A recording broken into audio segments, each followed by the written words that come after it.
जय हिंद दोस्तों, कैसे हो आप सब लोग। तो देखिए, बात कर लेते हैं आज की मार्केट के बारे में। और सुबह जो एक ट्रेड मैंने लिया था उसके पीछे लॉजिक क्या था वो भी मैं आप लोगों को बताऊंगा। कल मैंने जो ये एक्यूरेसी वाली वीडियो डाली थी दोस्तों, इसमें मैंने क्लियरली बताया था कि मार्केट अगर एक ही रेंज से बार बार डाउन जा रही है तो ज़रूरी नहीं है कि बार बार उसी रेंज से मार्केट वहाँ पे रेजिस्टेंस खा के नीचे जाती रहेगी। क्योंकि जो सेलर एक बार वहाँ पे एक्टिव हो गए, एक बार दो बार उन्होंने प्रॉफिट ले लिया वहाँ से, बार बार वो ज़रूरी नहीं है वहीं से वहीं पे एंट्री लेते रहेंगे। तो देखिए, ये एक जोन था, मार्केट बार बार यहाँ से रेजिस्टेंस लेके नीचे जा रही है, यहाँ से नीचे चली गई क्योंकि लोअर एंड पे बायर्स के स्टॉप लॉस अवेलेबल थे। अब धीरे धीरे मार्केट घूमते घूमते यहाँ तक चली जाती है। ठीक है, यहाँ पे बायर्स एक्टिवेट हो गए।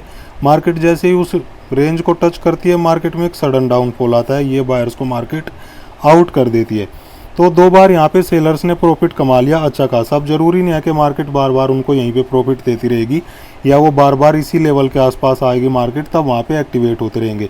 आज मार्केट ने बिल्कुल वही रिएक्ट किया जैसा हमने देखा था, सोचा था। देखिए, मैंने सुबह सुबह आप लोगों को बताया था ये स्क्रीनशॉट डाल के कि मार्केट इस टाइप का कुछ रिएक्ट कर सकती है। थोड़ा बहुत नीचे आएगी लेकिन ज़्यादा नीचे आने के चांस नहीं है मार्केट में, और फिर मार्केट बाउंस बैक हो सकती है। सेम इसी टाइप का मार्केट ने यहाँ पे दिखाया। और उसके बाद एक ये स्क्रीनशॉट और डाला था मैंने ऑप्शन चेन का। इसमें भी मैंने क्लियर बताया था कि बहुत सारे कॉल राइटर्स यहाँ पे फंसे हुए हैं। अगर मार्केट 35,000 के ऊपर चली जाएगी तो ये फटाफट से पोजीशन को निकालना शुरू करेंगे और एक शॉर्ट कवरिंग का रैली आ सकता है। डाउन साइड के लिए मैं ज़्यादा इंटरेस्टेड नहीं था क्योंकि पुट राइटर्स यहाँ पे क्वांटिटी वाइज बहुत कम थे। और वही सेम मैसेज मैंने आप लोगों को यहाँ पे लिख के बताया कि मार्केट एक छोटी सी रेंज में काम कर रही है। ऊपर 34,950 और नीचे 34,800, 150 पॉइंट की रेंज में ही मार्केट घूम घाम रही है। ऐसे ही इसके बीच में हम कोई ट्रेड नहीं लेंगे। अगर मार्केट 35,000 या 34,950 के ऊपर सस्टेन करेगी तो हम कॉल साइड चले जाएंगे। तो अभी सुबह के ट्रेड के पीछे हम बात कर लेते हैं। जो इसी स्क्रीनशॉट से आप समझ ही गए होंगे कहाँ पे मैंने एंट्री ली थी। एग्जैक्ट मार्केट ओपन होती है, मार्केट ओपन होने के बाद उसी रेंज को टच करती है। इसको मैं अब थोड़ा सा बड़ा कर लेता हूँ। अभी देखो, मार्केट गैप अप ओपन होती है, यहाँ पे ओपन हो रही है। तो अगर मार्केट उसी रेंज में वापस चली गई तो जरूरी नहीं है वही सेलर्स यहाँ पे एक्टिवेट होंगे जो पहले मार्केट में एक्टिवेट हो गए, उसको गिराते रहे हैं। डाउन साइड स्टॉप लॉस तो अवेलेबल है मार्केट में बायर्स के, लेकिन ये कोई छोटे मोटे ट्रेडर नहीं है, स्मार्ट है, इनको पता है कि कहाँ पे हमें एंट्री लेनी है। तो ज़रूरी नहीं है मार्केट वापस वहीं पे जाएगी तभी ये लोग एंट्री ले लेंगे। अभी मार्केट यहाँ से नीचे आना शुरू होती है। क्लियर मैंने आप लोगों को कल उस वीडियो में बताया था, एक्यूरेसी वाली वीडियो में, कि मार्केट अगर तीसरी बार भी उसमें चली जाती है तो ज़रूरी नहीं है कि इतना बड़ा डाउनफॉल आए जितना पहले वहाँ पे आ चुका। अब मार्केट ये 61% का लेवल था, मैंने यहीं पे कहीं मार्क किया हुआ था, ये स्क्रीनशॉट में मैंने आप लोगों को बताया था। तो यहाँ पे मैंने 34,900 की कॉल में एंट्री ली थी और इसका प्राइस उस टाइम 272 या 70 के आसपास कुछ ऐसा चल रहा था। यहाँ पे मैंने एंट्री ली थी, ज़्यादा क्वांटिटी नहीं थी, थोड़ी क्वांटिटी में एंट्री ली थी। यहाँ से ये ऊपर चलना शुरू होती है तो इसमें मुझे 40 पॉइंट का प्रॉफिट भी नज़र आ गया था।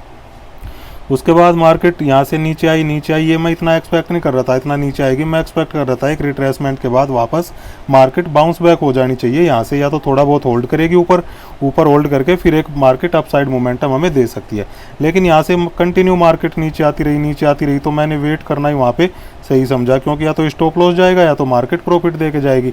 अभी स्टॉप लॉस था मेरा यहाँ पे 60 पॉइंट का, 60 पॉइंट का स्टॉप लॉस था 210 के आसपास कहीं पे, मैंने 270 पे एंट्री ली थी। अभी देखो मार्केट में आप लोगों को दिखाई दे रहा होगा, ये डाउनफॉल आया, ये डाउनफॉल मार्केट में आया, मतलब मार्केट यहाँ से लेके और यहाँ तक डाउन आई है। ठीक है, ये इतना डाउनफॉल मार्केट में आया है। लेकिन आप लोग मेरा विश्वास करो, अगर आप यहाँ पे उदास हो रहे हो ना कि यहाँ पे आप लोगों को पुट की पोजीशन लेनी चाहिए थी, अगर आप पुट की पोजीशन भी ले लेते तो मार्केट में ये डाउनफॉल तो आप लोगों को दिख रहा है इतना बड़ा, लेकिन पुट के प्रीमियम बिल्कुल नहीं बढ़ रहे थे। यहाँ पे मैं पुट भी वॉच कर रहा था कि कैसा उनमें चल रहा है, पुट के प्रीमियम बिल्कुल नहीं बढ़ रहे थे। यहाँ पे सिर्फ 20-30 पॉइंट मार्केट ने यहाँ पे पुट के प्रीमियम मार्केट में बढ़े होंगे। तो अगर आप इतना बड़ा रिस्क ले रहे हो, 20-30 पॉइंट के लिए थोड़ी इतना बड़ा आप रिस्क लेके चलोगे। 60 पॉइंट का रिस्क अगर आप ले रहे हो तो वहाँ पे 20-30 पॉइंट, उससे तो सब कुछ खराब हो जाएगा, पूरी रिस्क रिवार्ड रेशो आपका सब कुछ बिगड़ जाएगा। अभी देखें, मैंने एक स्क्रीनशॉट एक यहाँ पे एक मैसेज और डाला था, कितने लोगों ने यहाँ पे पुट बाई कर लिया। अभी देखो ट्रैपिंग कैसे होती है, ये स्विंग लो को मार्क करके बहुत लोग यहाँ पे इसको सोच रहे होंगे कि मार्केट ने कल इसके बाद स्विंग लो के बाद एक बढ़िया डाउनफॉल दिखाया था, आज भी कुछ मार्केट ऐसा कर सकती है। भाई कल सिचुएशन अलग थी, मतलब फ्राइडे को, थर्सडे को सिचुएशन अलग थी। जरूरी नहीं है मार्केट बार बार वहाँ पे पुट बायर्स को प्रॉफिट देगी। यहाँ बहुत लोगों ने पुट बाई कर लिया होगा ये सोच के कि जैसे ये 4-5 कैंडल बनी ना रेड, लोगों ने सोचा कि हाँ थोड़ा होल्ड करेगा, उसके बाद बढ़िया डाउनफॉल मार्केट हमें दिखाएगी, जैसा फ्राइडे और थर्सडे को मार्केट ने किया था। इसके बाद उनके स्टॉप लॉस इस मोमेंटम में खाए। फिर नीचे आने की कोशिश करी है, फिर लोगों ने यहाँ पे दोबारा एंट्री ले ली होगी, री एंट्री, उसके बाद फिर मार्केट ने उनके स्टॉप लॉस खाए, ठीक है।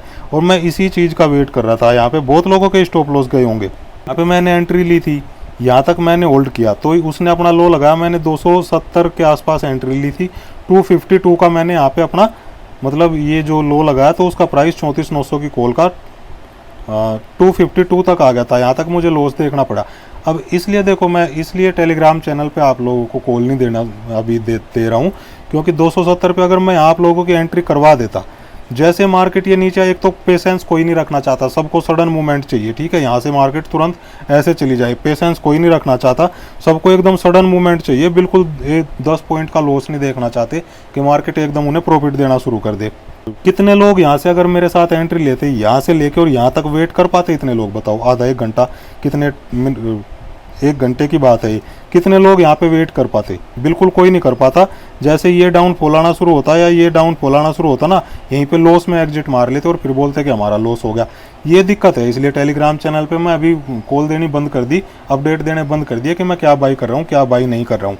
बिल्कुल कोई पेशेंस रखना नहीं चाहता। अगर ये मोमेंट में नहीं करते तो इस मोमेंटम में यहाँ पे ये सोच के कि मार्केट इसको डाउन क्रॉस करेगी और हमारा बड़ा लॉस हो जाएगा, तो बहुत लोग यहाँ पे लॉस में ही एग्जिट कर जाते। तो कहने का मतलब ये है, आप लोगों को वेट करना पड़ेगा अगर एक बार एनालिसिस कर ली। अभी मार्केट देखो यहाँ से ऊपर भागना शुरू करती है, ठीक है, ऊपर भागना शुरू करती है। मैं तो अभी एग्जिट कर लिया इससे, मुझे यहाँ पे 60 पॉइंट मिल भी गई, 270 पे मैंने लिया था और मुझे यहाँ पे 330 तक मार्केट ने इसका प्राइस मतलब और ऊपर भी गया था, तो 330 पे मैं 60 पॉइंट में एग्जिट कर गया। 60 पॉइंट का मेरा स्टॉप लॉस था, तो 1:1 रिस्क रिवार्ड रेशो भी मेंटेन हो गया। अभी मैं वेट कर रहा हूँ कि कब मार्केट ये 35,000 के ऊपर सस्टेन करना शुरू करे। इसके ऊपर सस्टेन करेगी तो मैं दोबारा कॉल एंट्री में जाऊँ, कॉल साइड में जाऊँगा, अदरवाइज मैं बेटर रहूँगा। डाउन साइड के लिए मैं ज़्यादा इंटरेस्टेड नहीं हूँ। देखो मार्केट यहीं पे घूम रही है, अभी यहीं पे घूम रही है और मुझे लग भी रहा है कि मार्केट ये हो सकता है दोपहर के बाद मतलब 1-2 बजे के बाद मार्केट यहाँ से सस्टेन करके और ऊपर की तरफ जाना शुरू। देखिए मार्केट में ये बायर इंपॉर्टेंट अभी हो गया जो मार्केट में इतना ऊपर चला गया, और आप ये छोटी छोटी कैंडल्स की वजह से देख रहे होंगे कि रिटेल बायर्स हो सकते हैं। छोटी छोटी कैंडल है तो छोटे मोटे बायर बाइंग करके गए होंगे, जो इस मोमेंटम में काफ़ी लोगों ने प्रॉफिट ले भी लिया होगा इनमें से। तो इसको मैं ज़्यादा काउंट नहीं करूँगा कि इसको निकालने के लिए मार्केट एक सडन डाउनफॉल दिखा सकती है। अभी ऑप्शन चेन में आप देखोगे तो यहाँ पे ऑप्शन चेन में एक इंटरेस्टिंग डाटा मैं आप लोगों को दिखा रहा हूँ। ये ऑप्शन चेन में आप देखो कॉल साइड में आप लोगों को चेंज इन ओपन इंटरेस्ट में क्या दिख रहा है? चेंज इन ओपन इंटरेस्ट में आप देखो यहाँ पे बहुत सारे लोग आउट होना शुरू हो गए। ये डाटा आप देखो, देख रहे हो माइनस में शुरू हो गए, ये minus minus minus minus minus minus minus, मतलब ये लोग यहाँ से एग्जिट करना शुरू हो गए। इसलिए मार्केट में अभी शॉर्ट कवरिंग आ सकता है। अगर मार्केट 35,000 के ऊपर सस्टेन करेगा ना, तो ये 35,000 वाले कितने लाख शेयर का ओपन इंटरेस्ट है यहाँ देखो आप, 32 लाख शेयर का ओपन इंटरेस्ट है, 32 लाख शेयर का ओपन इंटरेस्ट है, जिसमें से ये आप सुबह अगर देखोगे तो ज़्यादा था, अभी ये सिर्फ 14 लाख यहाँ पे बचे हैं जो आज के दिन ऐड हुए हैं। अगर 35,000 के ऊपर सस्टेन करने लगी तो एक बड़ी अप साइड मोमेंटम आएगा। अभी आप कॉल साइड में इन लेवल्स के ऊपर देखो, चेंज इन ओपन इंटरेस्ट कितना डाटा यहाँ पे इंक्रीज हुआ है, बहुत डाटा इंक्रीज हुआ है। तो अभी रिस्क में कौन चल रहे हैं? ये लोग ऑलरेडी लॉस में चल रहे हैं और ये लोग कभी भी अपनी पोजीशन से एग्जिट करना शुरू कर सकते हैं जैसे ही मार्केट 35,000 के ऊपर सस्टेन करना शुरू कर देगी। सस्टेन जैसे ही करेगी तो बहुत वीकेंड्स यहाँ से तुरंत निकलना शुरू करेंगे और मार्केट में एक अपसाइड रैली आ सकता है। तो इसी का मैं अभी वेट कर रहा हूँ। मैं री एंट्री लूँगा जैसे ही मार्केट 35,000 के ऊपर सस्टेन करेगी, ठीक है। अब एंड मैं रिस्क भी कितना लूँगा? मैं जो 60 पॉइंट सुबह कमा लिए ना, मैं सिर्फ उनका रिस्क लूँगा, तो आज के दिन में मुझे लॉस तो होने वाला नहीं है। जो 60 पॉइंट मैंने कमाई है उनमें से मैं 60 के 60 पॉइंट का भी रिस्क ले लूँगा, कोई बात नहीं। अगर शाम को प्रॉफिट नहीं भी होगा तो कोई दिक्कत वाली बात नहीं है, लेकिन सीखने को काफ़ी कुछ मिलेगा। तो इस मोमेंटम में मैं 60 पॉइंट निकाल लिए थे, इसलिए मैं टेलीग्राम चैनल पर नहीं देना अभी बंद कर दिया, क्योंकि लोगों को वहाँ पर बिल्कुल होल्ड करने की अक्षमता नहीं है। 20, 30, 40 पॉइंट तक लॉस लेने की अक्षमता नहीं है। प्रॉफिट सबको चाहिए, लॉस कोई नहीं देखना चाहता। तो ये मोमेंटम में यहाँ पे जैसे ही 15-20 पॉइंट उनको डाउन दिखता ना, तो यहीं पे मैक्सिमम लॉस के ऊपर एग्जिट मार लेते, क्योंकि ये सोचते कि मार्केट यहाँ से अब गिरने वाली है और मेरी एनालिसिस ख़राब होगी। भाई एनालिसिस तो किसी की भी ख़राब हो सकती है, या तो यहाँ से अगर गिरती या तो स्टॉप लॉस जाता और मार्केट ने अपसाइड मोमेंटम दे दिया तो हमने प्रॉफिट कमा लिया, कोई दिक्कत वाली बात नहीं है। और जैसा मैंने बताया, देखो यहाँ पे लोगों को कैसे ट्रैप करने की कोशिश की जा रही थी, जो पुट में बाई करना चाहते हैं उन लोगों को, ऐसे ही मार्केट करती है, ठीक है। मार्केट में एनालिसिस करो और प्रॉपर वे में एनालिसिस करो। जैसा मैंने देखो उस वीडियो में कल मैंने क्लियर आप लोगों को बताया था एक्यूरेसी वाली में कि तीसरी बार अगर इस जोन में मार्केट आएगी तो ज़्यादा डाउन नहीं जा पाएगी। ज़्यादा डाउन नहीं गई मार्केट, ऊपर ही गई है, फिर वहाँ से 61 से रिट्रेसमेंट लेके बिल्कुल ज़्यादा डाउन नहीं गई। जो लोग थोड़े बहुत यहाँ बाइंग करके गए होंगे ना, सिर्फ उनको आउट किया है। थोड़े बहुत जो ये वाले बायर होंगे यहाँ पे, इन्होंने भी यहाँ पे अपना प्रॉफिट बुक कर लिया होगा। तो मार्केट किसको डाउन करने के लिए आएगी, पता नहीं किसको डाउन करने के लिए आएगी। मार्केट जाएगी तो कहाँ जाएगी, ऑप्शन चेन के अकॉर्डिंग 35,000 के ऊपर सस्टेन करेगी तो ऊपर जाना चाहिए मार्केट को। अदरवाइज मार्केट में हम बैठे रहेंगे, वेट करते रहेंगे, लेकिन गलत ट्रेड तो नहीं लेंगे। गलत ट्रेड लेंगे तो वहाँ पे लॉस होगा। इससे अच्छा तो वेट करना फिर अच्छा है, तो हम वेट करते रहेंगे। तो अब मेरा आगे का प्लान यही है, मार्केट अगर 35,000 के ऊपर निकलेगी और सस्टेन करना शुरू कर देगी, 10 से 15 मिनट उसके ऊपर सस्टेन करेगी, तो मैं अगेन कॉल साइड में एंट्री लूँगा। अदरवाइज मैं बैठा रहूँगा शाम तक। 60 पॉइंट हमने निकाल लिए सुबह सुबह। तो चलिए दोस्तों, मिलते हैं नेक्स्ट वीडियो में। थैंक यू, जय हिंद।